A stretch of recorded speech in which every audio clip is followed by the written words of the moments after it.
É com muito prazer, com muita alegria que nós retornamos à casa para, durante os minutinhos, a gente conversarmos mais um pouquinho, a respeito dos ensinamentos do Mestre Jesus. E no jornal Mensagem de Luz, do Centro Espírita Eurípides Barçanufo, esse aqui já tem uns 10 anos, essa mensagem que saiu, e tem um título muito sugestivo, que é o seguinte: e para nós, onde Jesus nasceu?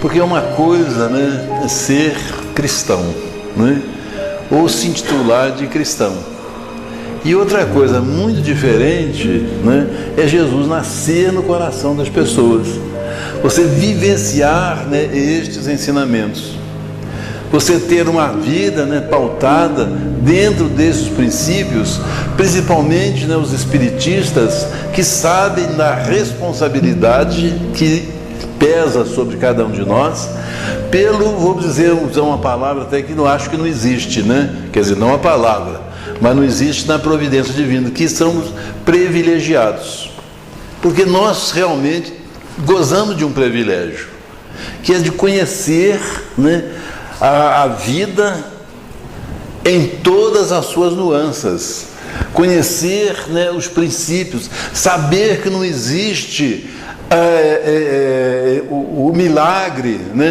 de Jesus vir para nos salvar, conforme, outras religiões apregoam que o sangue de Jesus, não veio para nos salvar, que Jesus deixou o seu sangue derramar para resolver os nossos pecados, coisa assim que foge, ao mínimo senso, da sua consciência. Então eu erro, Jesus derrama o sangue dele para me salvar? Não passa, pelo crivo do bom senso, mas tem religião que aceita esse princípio. A misericórdia do Cristo não é salvar-nos, é dar o caminho. Por isso ele diz: eu sou o caminho, eu sou a verdade, eu sou a vida. Ele veio para trazer para cada um de nós o caminho, mas a caminhada é individual. Nós podemos seguir ou não, usando, o livre-arbítrio que ele, nos deu. Então é uma pergunta que a gente mesmo vai responder, cada um por si, dentro da sua própria consciência. Jesus já nasceu para nós? Ou nós continuamos sendo os mesmos religiosos de que são 2/3, da humanidade, que se dizem cristãos? Aliás, 1/3 da humanidade, 2/3, da religião budista, e o outro terço são dos chamados evangélicos, Então, a gente tem que se perguntar: será que Jesus realmente nasceu? Ou será que nós estamos seguindo, achando que ele é sensacional, que ele trouxe os seus ensinamentos e que ele é realmente a verdade, mas nós continuamos sendo a mesma pessoa? Tem até antes do título, propriamente, nós lemos num outro jornal uma frase que diz o seguinte: é fácil levar o Cristo no peito, difícil é ter peito para seguir o Cristo, não é? Porque se colocar uma medalha, colocar um cordão e colocar no peito é muito fácil, Difícil é você tentar seguir Jesus. Mesmo que a gente saiba que é difícil, a gente tem essa obrigação ética, moral, de tentar ser no dia seguinte melhor do que fomos no dia anterior, e assim, sucessivamente. E nessa mensagem, desse livro, ele diz assim: perguntemos a Maria de Magdala onde e quando Jesus nasceu, e ela nos responderá: Jesus nasceu em Betânia. Foi certa vez que a sua voz, tão cheia de pureza e santidade, despertou em mim a sensação de uma vida nova, com a qual até então jamais sonhara. Hoje, a doutrina espírita, através da mediunidade, vem explicar muitas dessas pessoas que tiveram as suas presenças marcadas na história do cristianismo. E uma dessas pessoas mais importantes foi Maria de Magdala. Porque Maria de Magdala, dizem os seus biógrafos, que ela era uma jovem, mas muito linda, mais linda, de chamar a atenção das pessoas. Diz que ela era até muito parecida com a outra Maria, mas a mãe de Jesus. E usava da sua beleza, do seu corpo, para ganhar a vida.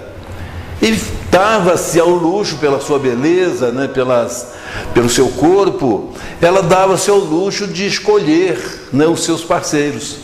E ela escolhia entre os homens mais ricos e mais poderosos. E por isso ela conseguiu juntar muito dinheiro, comprou uma ocasião um palácio, mobiliou aquele palácio todo, e vivia uma vida em que ela, volto a repetir, ela escolhia os seus parceiros. Estava ela um dia repousando, quando bateram no portão que dava acesso à entrada da casa dela, e a serva veio atender. Era um peregrino da estrada. E o peregrino disse: eu preciso falar com a senhora. E a serva falou: é impossível. Ela não atende ninguém, absolutamente ninguém, nem cliente. Ela está inclusive descansando. Ele disse: mas eu tenho que falar com ela. Ou é agora ou não será nunca mais. E com determinação ele empurrou o portão, entrou as escadas, entrou na sala, chegou ao quarto e ela estava deitada de bruço. Uma chama clareava um pouco o quarto que ela estava, e ele então começou a chamar: senhora, senhora, acorde, senhora. E ela, assim como se estivesse num estado sonambúlico, ela olhou assim, abriu os olhos, ele a pegou, sentou na cama e disse: senhora, sou eu. Sou o peregrino da estrada, que a senhora me deu uma esmola, e a senhora me disse que se eu encontrasse Jesus eu viesse lhe falar, e eu o encontrei, senhora. Ele está aqui perto, vamos. Ele está perto, ele está na casa do pescador Simão Pedro. Ela olhou para aquele homem, ele abriu a camisa e falou: olha as feridas purulentas que eu tinha, Jesus me curou, ele é o Messias, vamos, senhora. Ela olhou e viu que nem cicatrizes tinha ficado no corpo, mas resmungando disse: curar outros profetas também já fizeram. E todos os profetas, de um modo geral, censuraram muito as prostitutas. E ele vai me censurar. Ele disse: não, senhora, Jesus é diferente. Ele não veio para os ricos, ele não veio para os sadios, ele veio para curar os pecadores e aqueles que necessitarem das suas curas físicas. Vamos, senhora. Ela então se animou um pouco, tocou um sinete, veio a criada, pediu a sua roupa, mandou que o barqueiro preparasse o barco, porque ela estava do outro lado do lago de Genezaré, do lado oposto onde estava Jesus. Pegaram o barco, atravessaram, ela desceu do barco e disse: ele está ali, naquela casa, é a casa do pescador Simão Pedro. Vamos, senhora. E ela, com passos vacilantes, foi andando. A porta da sala estava aberta, ela olhou lá para dentro e viu Jesus de perfil, Quando ele a olhou, ele disse: Maria. Ela falou: tu me conheces? Sim, Maria, eu sou o pastor e eu conheço todas as ovelhas do rebanho que meu pai me confiou, nominalmente. Senhor, mas se tu me conheces, tu sabes quem eu sou. Eu sou a... Não importa, Maria, não importa. Não importa o que você foi, o que você já fez. Importa é o momento em que você está sendo despertada. Daqui para frente é que você tem que se tornar uma outra pessoa. E ele usou, ele disse assim: você nunca viu a Era subir pela casa, chegar no telhado, e lá no cimo, no acume da casa, florir? Em qualquer época, o pecador pode redimir, né, os seus erros, fazendo uma nova vida, uma nova mudança de posição. Esta passagem é muito importante, né, para todos nós, que às vezes viemos, né, de uns lugares menos próprios na vida, tivemos às vezes uma vida que já cometemos alguns desatinos, até mesmo muitos enganos. O que a gente tem que fazer é, depois de conhecer Jesus, como diz Amélia Rodrigues, quem conhece Jesus nunca mais pode ser a mesma pessoa. Então, se nós perguntássemos, né, a Maria de Magdala, né, ela vai dizer exatamente o que ela já disse aqui. Aquela presença de Jesus, aquela voz de Jesus, aquilo a impressionou de tal forma que ela deixou a sua vida de prostituta. Seguiu Jesus durante toda a sua vida, em todos os lugares que ele foi. Muitas vezes ela, de joelho, assistia às pregações e às curas que Jesus realizava. Acompanhou no momento mais crucial, que foi o momento da crucificação de Jesus, ao lado de Maria, mãe de Jesus, apoiando, né, Maria e dando forças a Maria, mãe de Jesus. Então, e dali para frente, ela teve uma vida completamente diferente. Os seus antigos clientes voltaram até ela. Disse: agora que aquela pessoa que você ficou fascinada por ela morreu, volte para nós. Nós vamos lhe dar tudo que você perdeu. Porque quando ela conheceu Jesus, aquele palacete, os móveis, os bens que ela possuía, ela mandou distribuir tudo, ficou apenas com o vestido do corpo. Não se apegou em mais nada. E as pessoas que querem convidar, né, para o mal, ficaram atormentando-a para que ela voltasse à vida antiga, que eles dariam tudo que ela havia perdido. Ela poderia recuperar porque eles dariam. E ela simplesmente sorria. Passado uns tempos, ela viu um mangote de homens e mulheres que vinha distante em busca de Jesus. Eram pessoas chagadas, leprosas, que souberam das curas que Jesus realizava e vinham. Uns vieram a cavalo, outros andando a pé mesmo, em busca do mestre, e ficaram decepcionados, né, quando disseram que havia matado Jesus, né, fazia 3 dias quando eles chegaram lá, e que tinha matado Jesus. Essa mulher falou assim: olha, vocês não desesperem, porque mataram Jesus, mas ele deixou uma mensagem imensa para todos nós. E aí começou a explicar os ensinamentos de Jesus.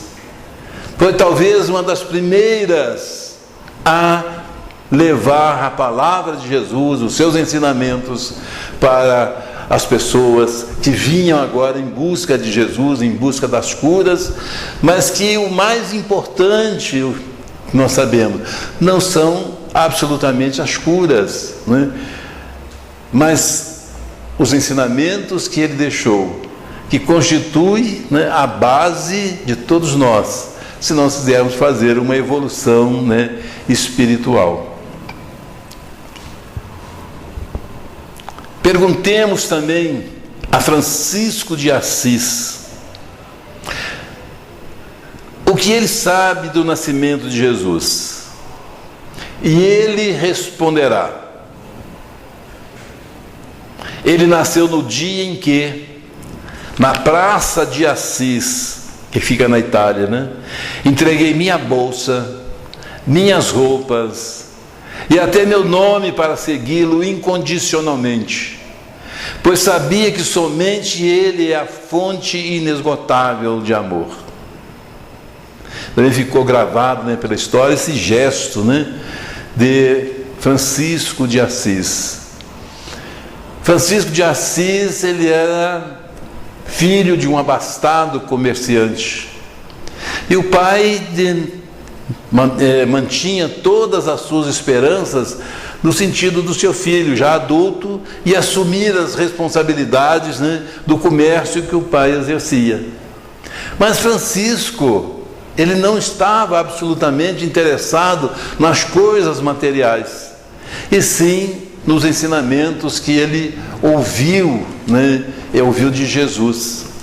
E certa feita, né, o pai, muito aborrecido porque ele não pegava, o pai disse que até a roupa que ele estava vestindo era fruto do trabalho do pai. Ele, então, para não ficar dependente do pai, tirou a roupa ali mesmo na praça, né? E aí foi que nasceu realmente, né, o Francisco de Assis, essa figura doce, humilde, né, que serve, né, de exemplo para nós, apesar dos 2000 e poucos anos, né, da sua existência aqui na face da terra. Perguntemos a Pedro: quando deu o nascimento de Jesus? E Pedro responderá: Jesus nasceu no pátio do palácio de Caifás, na noite que o galo cantou pela terceira vez, no momento em que eu o havia negado. Foi nesse instante o que acordou minha consciência para a verdadeira vida. E conta, né, Amélia Rodrigues, de que esse momento foi muito importante, tanto na história, porque o Pedro era muito, assim, eufórico, né? Ele era muito destemido, e ele dizia que defenderia Jesus, né, até se fosse necessário usar a sua espada. E Jesus muitas vezes tentou conter esse entusiasmo, e nessa vez que ele disse que defenderia até com a espada, Jesus disse para ele: antes do galo cantar, você vai me negar 3 vezes. Jesus foi preso, foi levado para o palácio de Caifás e Anás, que era genro, né, e sogro. Ia ser julgado, e várias pessoas, que o palácio era assim, em forma de um U, né? Tinha então um imenso pátio, né, na frente, e as pessoas ficavam por ali para saber. E aí o Pedro também entrou e ficou ali. Tinha gente que acendia, porque na Palestina dizem que durante o dia é muito quente, mas que durante a noite faz muito frio. Então as pessoas faziam fogueirinhas, né, para se aquecerem, e ele ficou ali vendo se tinha alguma chance, ele podia fazer alguma coisa, enfim, ele queria saber o que ia acontecer com Jesus. Quando passou uma pessoa e olhou para ele e disse assim: você é discípulo de Cristo. Ele disse: eu não. Ante a afirmativa dele, né, a pessoa saiu, deu umas voltas. Pedro também saiu dali, foi para um outro bolinho onde tinha outras pessoas. Mas a pessoa foi atrás dele e disse assim: não, eu tenho certeza, eu já ouvi com Jesus. Você é discípulo de Jesus. Ele tornou a negar. Eu não. O senhor está enganado. Não conheço aquele homem. Ante essa afirmativa, a pessoa foi embora. Mas acho que naturalmente, buscando na sua consciência, onde que ele viu, né, onde que tinha quase essa certeza, né, voltou até ele. E falou: eu tenho certeza de que você é discípulo de Jesus. Você reparte o seu cabelo à moda nazarena, parte o cabelo partia no meio, né? E ele então negou pela terceira vez. E foi aí que o galo cantou, conforme Jesus havia anunciado para ele. Pedro, seja mais comedido, não seja tão impulsivo. Você mesmo, que jura tanta fidelidade, ainda vai me negar 3 vezes. Pedro duvidou, e não é que o fato ocorreu naturalmente. Então é importante, né, para cada um de nós. Todos nós temos vários momentos importantes nas nossas vidas. Desde o momento em que nós nascemos, que fomos criados, chegamos, né, à mocidade, depois do casamento. Cada um é um momento importante, o momento dos nossos filhos, o momento que nós conhecemos essa doutrina. Essa doutrina constitui, sem dúvida alguma, o maior patrimônio que alguém poderia desejar receber. Não existe maior nem melhor, porque nós sabemos de onde viemos, o que estamos fazendo, por que vivemos, por que morremos. Nós temos certeza absoluta de que não existe criaturas privilegiadas. Todos nós somos iguaizinhos. E cada um de nós, seja nós que sejamos aqui, qualquer um de nós da humanidade, irá colher somente de acordo com aquilo que nós estivermos plantando. Então, é fácil, se a pessoa quiser ter um acesso, uma evolução, uma subida bem mais alta. Não depende de Jesus, não depende de anjo da guarda, não depende de espírito superior, não depende de ninguém. Depende única e exclusivamente, né, da própria pessoa. E não é formidável a gente saber isso? Nós não precisamos ter padre, não precisamos ter pastor, não precisa ninguém encomendar nossa alma, né, nem rezar a missa, né, de 7º dia, de 30º dia, nem orar por nós. Nós podemos receber um conforto de quem estiver orando, né, por nós, mas não vai fazer com que nós evoluímos, porque a evolução é individual. Não há favoritismo absolutamente.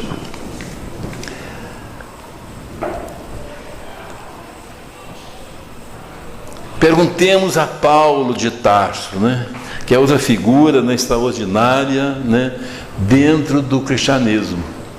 Porque Paulo era um homem correto, honesto, já de princípios, e ele era amante da lei religiosa existente na época, que era, né, a lei dos profetas. Quando surgiu o cristianismo, né, ele foi talvez o primeiro perseguidor, e aquele que primeiro fez uma vítima dentro do cristianismo, que foi na pessoa de Estevão, que por ironia do destino, depois ficou sabendo, né, que se tratava do irmão da noiva dele. Mas ele era um homem, né, sincero naquilo que ele fazia. Então ele seguia aquilo na certeza de que o cristianismo constituiria ou constitui uma ameaça, né, aos princípios da lei mosaica. E por isso ele tinha essa atitude, né? Até aquele momento em que ele, estando em Jerusalém, sabendo que existia uma pessoa na cidade de Damasco, que estava fazendo uma propaganda muito intensiva a respeito do cristianismo, Ele muniu-se de mais poderes do que já tinha como um homem pertencente ao Sinédrio. O Sinédrio era composto, né, de 70 membros.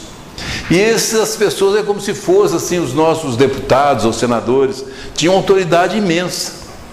E ele ainda foi com mais autoridade, porque ele foi autorizado a exemplar Ananias, que fazia esta pregação.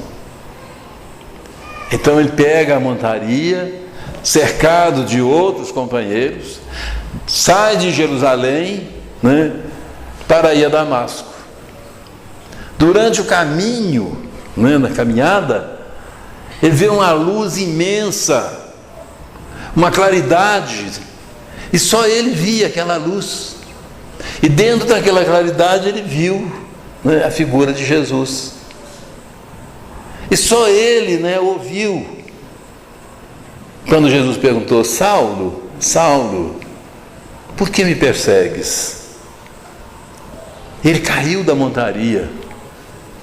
Naquele instante nasceu o Paulo de Tarso.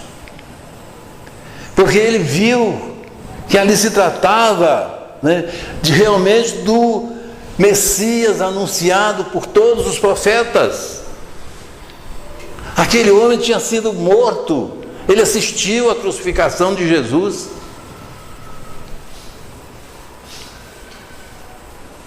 Ele teve certeza absoluta. E ele então fez uma pergunta, uma disposição: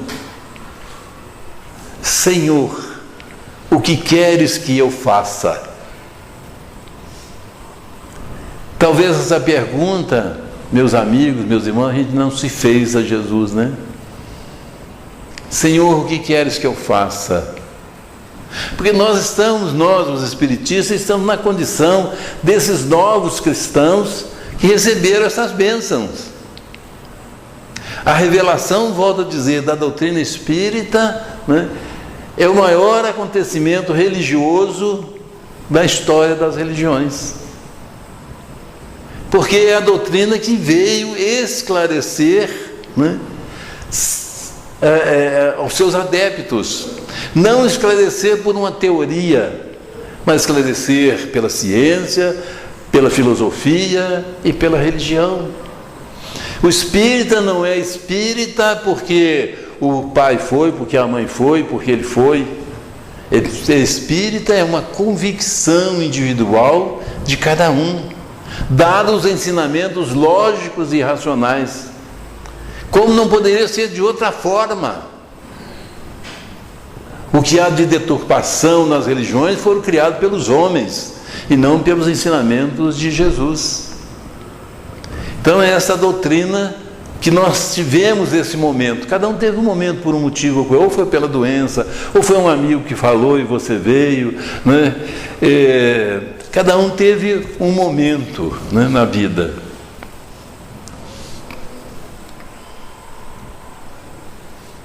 E o Paulo então completa que naquele momento aquela luz, né, o cegou. E ele dentro, né, da sua cegueira, né, mas ele via Jesus. Os outros que estavam com ele não via, acharam que ele tinha enlouquecido pelo sol muito quente, qualquer motivo qualquer, que ele tinha perdido o juízo. Levaram-no como um doente, porque eles não viam aquilo que o Saulo, né, na época estava vendo. Perguntemos a Joana de Cusa: onde e quando nasceu Jesus? E ela responderá: Jesus nasceu no dia em que, amarrado ao poste do circo em Roma, eu ouvi o povo gritar: negue, negue. O povo pedia para que ela negasse. Ela já estava amarrada no poste e já tinha, né, colocado lenha, etc., para fazer uma fogueira. Só faltava jogar o combustível e acender o fogo. E o soldado com a tocha acesa dizendo: este teu Cristo ensinou-lhe apenas a morrer? Foi nesse instante que, sentindo o fogo subir pelo meu corpo, pude com toda certeza e sinceridade dizer: não me ensinou só isso, ensinou-me também a amá-lo. Imagina você com as labaredas tomando o seu corpo e você ainda ter essa serenidade de dar essa resposta, né, àquele soldado. E ainda algumas histórias, né, alguns historiadores dizem que estava com ela junto um filho de 10 para 11 anos de idade. Há alguns até que dizem que esse filho era o Divaldo, né? Mas eu estou vendendo assim pelo que eu comprei, né?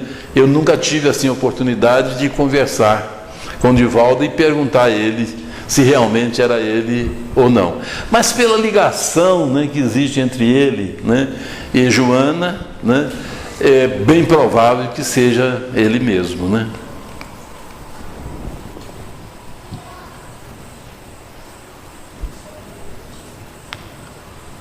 Perguntemos, né, a Tomé: onde e quando Jesus nasceu? E Tomé nos responderá: Jesus nasceu naquele dia inesquecível, em que ele me pediu para tocar as suas chagas, e me foi dado testemunhar que a morte não tinha poder sobre o Filho de Deus. Só então compreendi o sentido de suas palavras: eu sou o caminho, a verdade e a vida. Esse fato ocorreu, segundo, Humberto de Campos, num momento também muito importante, porque haviam prendido Jesus, havia já crucificado o Mestre, e os discípulos de Jesus, todos estavam muito amedrontados, e não era para menos, porque uns perguntavam ao outro: se fizeram isso com o nosso chefe, imagina o que não fará com a gente, não é? Então cada um estava ali dentro de uma sala na casa de Simão Pedro, né?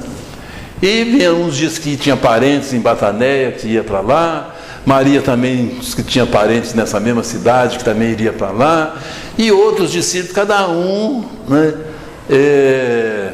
cada um tomando um rumo.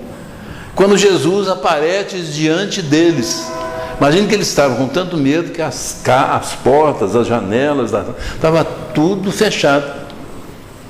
E Jesus apareceu entre eles. Até hoje eles devem estar se perguntando, como é que Jesus entrou, né?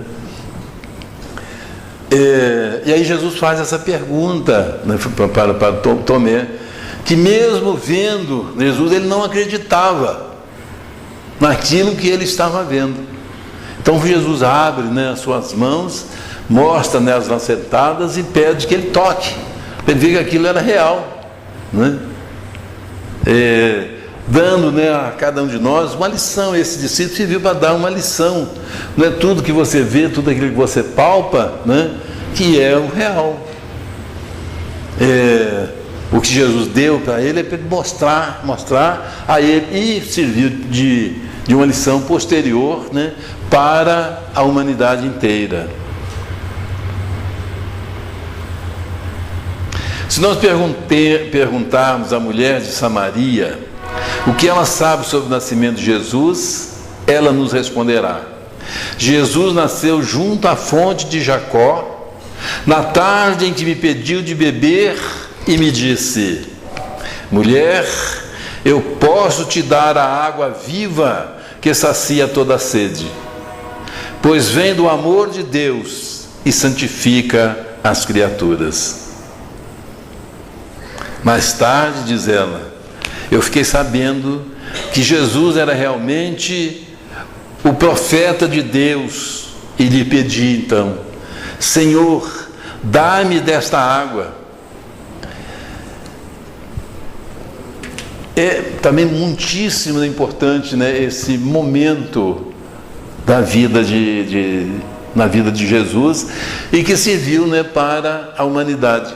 Nós não precisamos de ver, nós não precisamos de observar, basta, né, a gente ter um pouquinho de fé, acreditar naquilo, né, que está escrito pelos 4 evangelistas, né, que chegou até nós, Evidentemente que há pessoas que disseram que houve centenas até de escritores a respeito da vida de Jesus, e que estes quatro, né, que constituiu os quatro evangelistas, né, que narram a vida e os fatos de Jesus, foram escolhidos para não fazer tanta confusão, né, na humanidade.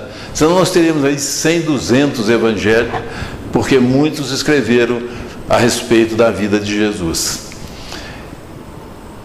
E eles narram, né, com detalhes que hoje, apesar da grande evolução religiosa que a doutrina espírita trouxe para a religião, mostrando que essa religião é da nossa consciência, tudo passa, né, pelo crivo da nossa consciência, é um fato normal que aconteceu na vida de Jesus e que serve, né, para mostrar a incredulidade da maioria das pessoas que, mesmo vendo, mesmo convivendo com ele, ainda tinha, né, as suas dúvidas.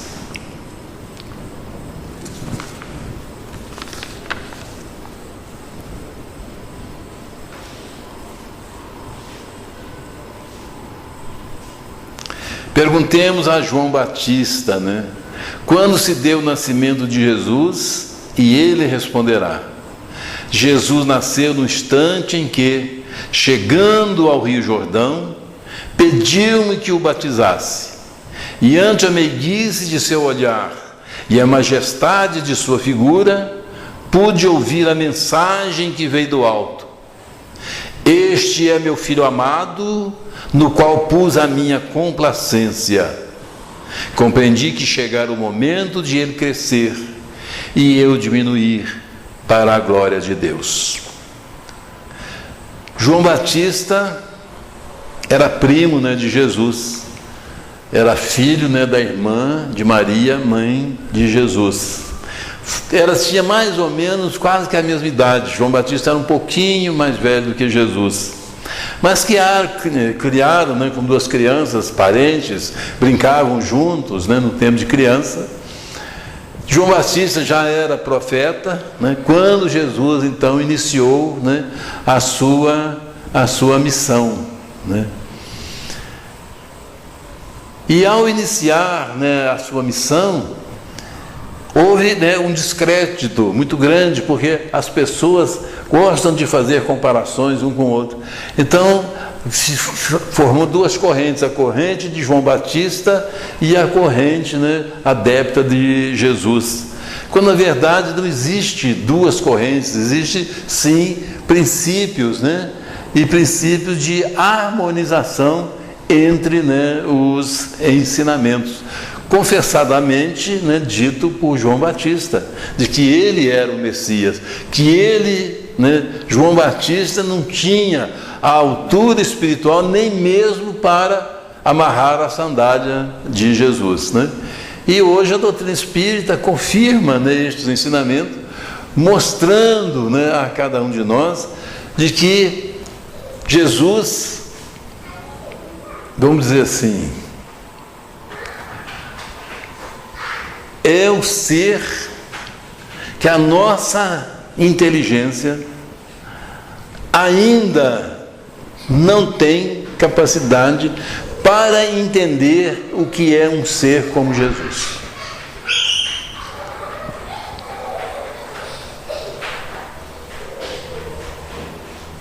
Jesus, só para a gente ter uma ideia, né, segundo, né, Humberto de Campos, né, ele é o construtor do planeta Terra. Vocês imaginam a capacidade de um ser para criar um planeta, com os seus mínimos detalhes, né, para que aqui se transformasse, né, esse planeta num local, como se fosse uma escola, como se fosse um hospital, como se fosse uma oficina de trabalho, para que os 30 bilhões aproximadamente de almas que o Pai concedeu a ele, fizesse através das vidas sucessivas o seu progresso espiritual. E ele, né, como o mentor, como orientador, veio à Terra Agora vocês imaginam, gente, a espiritualidade de que é constituído Jesus. É algo que a nossa mente realmente não... né? Então aquela cena, né, de que da sua prisão, da sua crucificação, né, tudo isto aconteceu porque estava previsto na sua vida. Aliás, alguns profetas já haviam anunciado o que o Messias iria sofrer. Que para qualquer idealista que realiza o seu ideal não existe sofrimento. Porque ele fez aquele ideal, né, que supera qualquer sofrimento. Imagine o sofrimento, né, que seria de Jesus. Acho que o maior sofrimento é ele ver, né, aqueles seus filhinhos tão pequenininhos, né, aqueles seus irmãozinhos tão ainda ruins, e ele pacientemente está nos aguardando, né, até os dias de hoje, né, e vai nos aguardar sempre, porque desses 30 bilhões que constitui o rebanho, né, dele, ele só, vamos dizer assim, terá acabado a sua preocupação quando este rebanho tiver totalmente evoluído.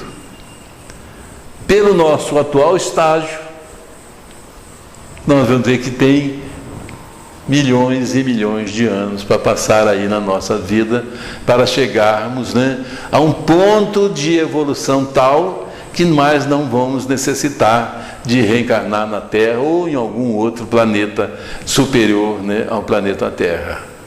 Nós hoje, né, nos consideramos realmente pessoas bem mais agraciadas, vamos dizer assim, né? Porque conhecemos esta doutrina. Quantas vezes, né, a gente está na televisão e às vezes por curiosidade, mesmo a gente ter algum conhecimento, a gente vê, né, algo das outras doutrinas, né, doutrina protestante, os pastores que hoje estão ocupando uma grande parte, né, e vê também, né, da parte da nossa religião dominante, né, no mundo, né, que os seus ensinamentos são ensinamentos para uma mentalidade, né, de criança, né? De criança. Você saber que você vai ficar livre dos seus pecados porque você faz uma confissão a um suposto ministro de Deus, que invariavelmente ele vai perdoar, desde que você faça a penitência de orar, né, 10 Padre Nosso, 10 Ave Maria. Pode passar pelo crivo de bom senso das pessoas. Então as nossas religiões, pelo menos aquelas que a gente conhece aqui no Ocidente, né, elas pecam todas pela base, né, pela falta de informação segura, né?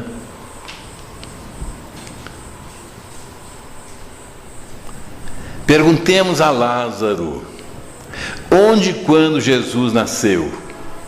Ele responderá. Jesus nasceu em Betânia.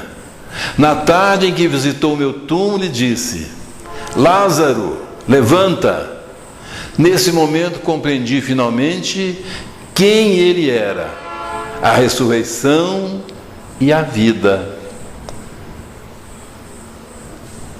Há muitas pessoas que também duvidam, né, desse acontecimento histórico, né? Porque cientificamente qualquer pessoa, né, que já morreu há 3 dias, o corpo não pode absolutamente, né, voltar a ter vida. Por quê? Porque o nosso cérebro já começa a deteriorar e não tem como corrigir. Mas alguém pode duvidar de alguma coisa feita por Jesus? Será que a nossa inteligência pode alcançar os recursos magnéticos que ele usou? Será que realmente aquela pessoa estava morta ou estava num estado de catalepsia? Então são perguntas que o fato é que ele se deu. Seja de uma forma ou de outra, né, Jesus ressuscitou, né, aquele cidadão. E ficou, né, na história, como explicando as religiões, dizendo que é um milagre. Milagre é aquilo que a pessoa não sabe a origem e como se dá. Então chama-se milagre, né?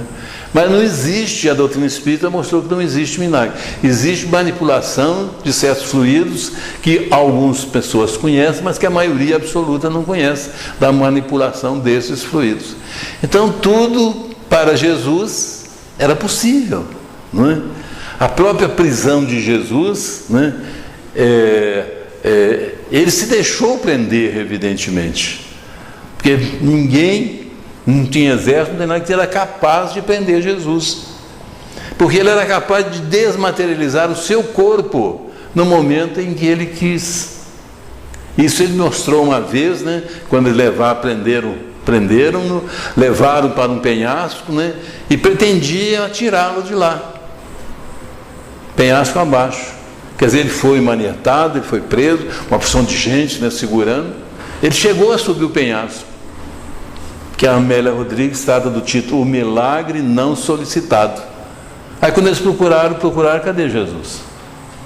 Ele tinha simplesmente desmaterializado, né, o seu corpo. Que nós algum dia vamos chegar lá também, né? Vamos conseguir desmaterializar o nosso corpo.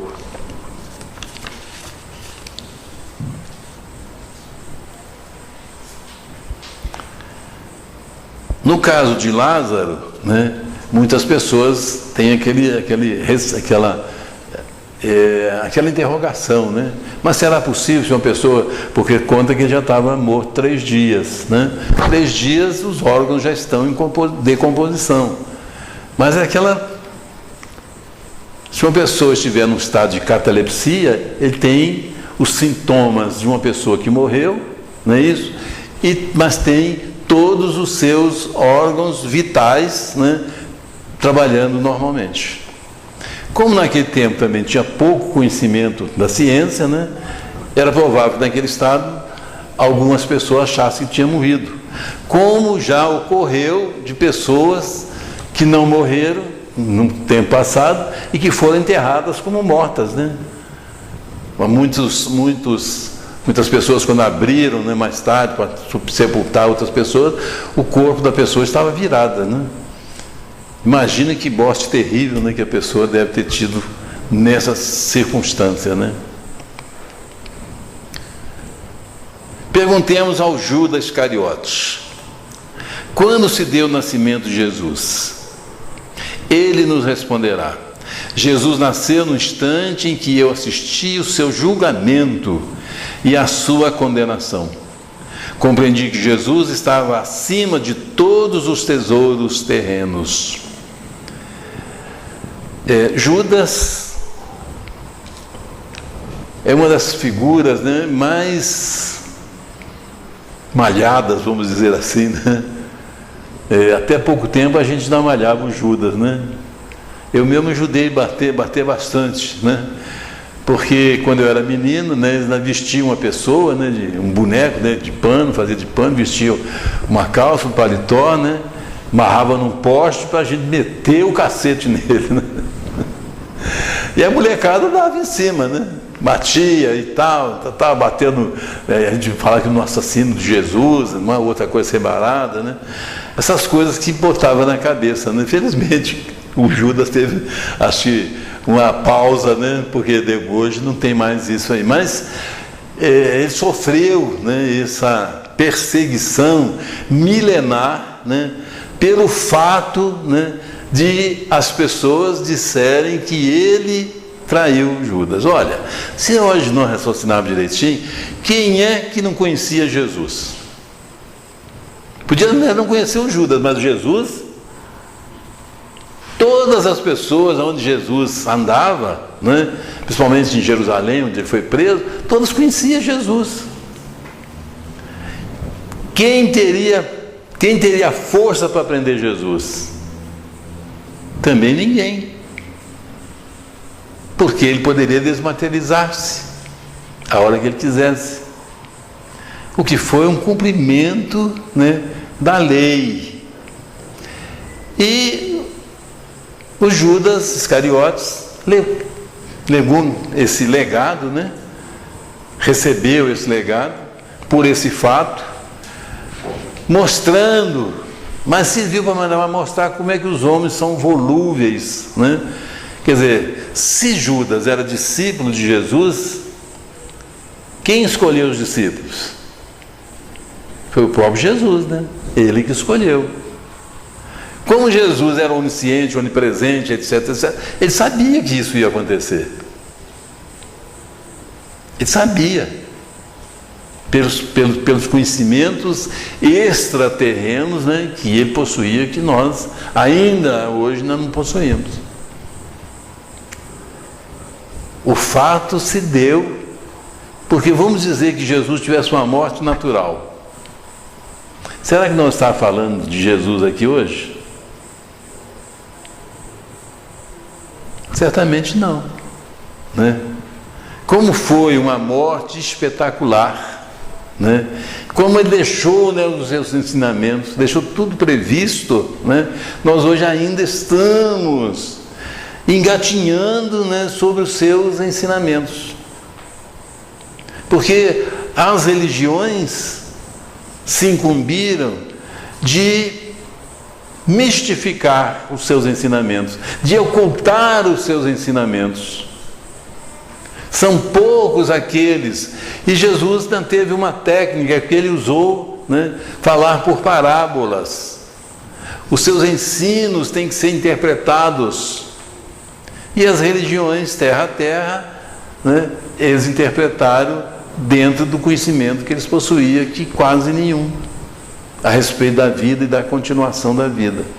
E Jesus já previa que haveria uma deturpação dos seus ensinamentos, por isso que ele disse: se me amais, guardai os meus mandamentos, eu rogarei a meu Pai, e ele vos enviará um outro Consolador, que irá restabelecer todos os meus ensinamentos e ensinar outras coisas que eu ainda não posso ensinar.